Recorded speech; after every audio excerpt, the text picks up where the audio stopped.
গেল এক দশক ধরেই অস্থিতিশীল যুক্তরাজ্যের অর্থনীতি, যার নেপথ্যে কখনো মুখ্য কখনো পরোক্ষ ভূমিকা রেখেছে ব্রেক্সিট ভোট। ২০১৬ সালে ২৩ জুন ব্রিটেন ইইউ ত্যাগ করার পক্ষে ভোট দেয়। এরপর ৪৭ বছরের সদস্যপদ ছেড়ে ২০২০ সালের ৩১ ডিসেম্বর বিশ্বের বৃহত্তম বাণিজ্যিক জোট থেকে বেরিয়ে যায় যুক্তরাজ্য। এই গণভোটের পর থেকে ৬ জন ব্রিটিশ প্রধানমন্ত্রী ক্ষমতা ছাড়তে বা পদত্যাগ করতে বাধ্য হন, যার শুরু হয় তৎকালীন প্রধানমন্ত্রী ডেভিড ক্যামেরনের পদত্যাগের মধ্য দিয়ে। ব্রেক্সিটের ফলে যুক্তরাজ্যের অর্থনীতিতে দীর্ঘমেয়াদে ধীর প্রবৃদ্ধি, বাণিজ্য সংকোচন, বিনিয়োগ হ্রাস এবং শ্রমিকের ঘাটতির মতো নেতিবাচক প্রভাব পড়ে।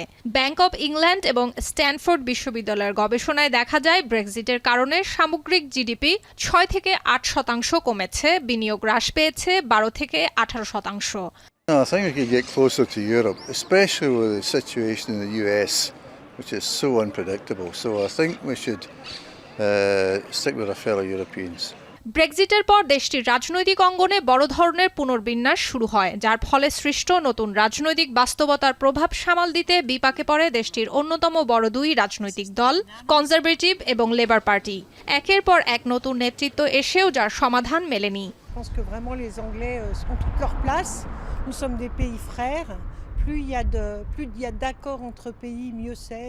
এই গণভোট কনজারভেটিভ পার্টির রাজনৈতিক ভিত্তি নড়িয়ে দেয়। দলটির অসংখ্য পুরনো ভোটার ব্যবসা বান্ধব ও ইউরোপীয় ইউনিয়নপন্থী অবস্থান থেকে সরে গিয়ে ব্রেক্সিটপন্থী রাজনীতির দিকে ঝুঁকে পড়েন। Oui, je pense en revanche effectivement que plus l'Europe est dans la conjoncture actuelle, politique et économique, plus l'Europe est forte, plus c'est à notre avantage. এদিকে ব্রেক্সিট ভোটে ১০ বছর উপলক্ষে ব্রিটিশ কৃষি জমিতে ব্রেক্সিট বিরোধী বার্তা খোদাই করে ভিন্নধর্মী উপায়ে প্রতিবাদ করেছে লেড বাই ডঙ্কিজ নামের একটি ব্রেক্সিট বিরোধী প্রচার গোষ্ঠী। ইংল্যান্ডের এক কৃষকের জমিতে আন্দোলনকারীরা ঘাস কেটে একটি বিশাল আকারের বার্তা ফুটিয়ে তোলেন। সুলতানা দিনা, এখন বিশ্ব।